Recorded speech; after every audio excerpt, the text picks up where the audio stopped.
It has certainly come as a huge shock to the community and advocates who have been fighting to protect the Ontario Science Centre. But the Ford government says that in just a matter of months, the facility will no longer be structurally sound for the public.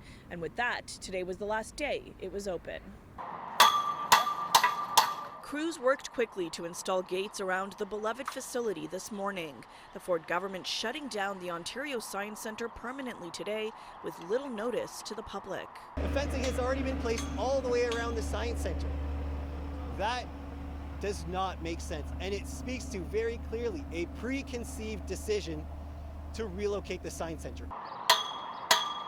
But the government says the abrupt closure is the result of a new report that has found the roof is at risk of collapsing under snow this winter and was built using construction materials and systems that are now outdated and deteriorating. This is indisputably a health and safety issue. I'm just wondering why so little notice was given to the public. We received the report from the engineers earlier this week. The timing is as quickly as we could move. The Science Centre would have been 55 years old in September, first opening its doors in 1969. Critics argue the government could have invested in replacing the impacted roof panels rather than letting them fall apart. What we're seeing happening right now at the Science Centre is so emblematic of how Doug Ford treats public infrastructure in this province.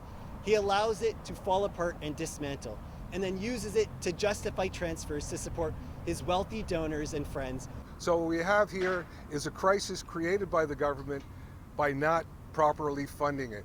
The government says replacing the roof would cost $40 million and take 2 to 5 years of construction, during which time the facility would have to be vacant anyway.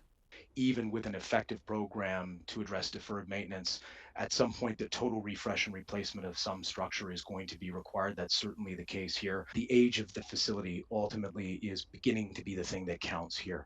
Premier Doug Ford had already made the controversial decision last year to move the Science Centre to Ontario Place, but that isn't set to open until 2028, and critics have long rallied against it. We don't want to see a half-size OSC light with 18% less exhibition space. Now, the report says the Science Centre is safe until October, but the government says time is needed to safely clear the facility before then. In the meantime, they will look for an alternative location for Science Centre programming. For City News, I'm Tina Yazdani.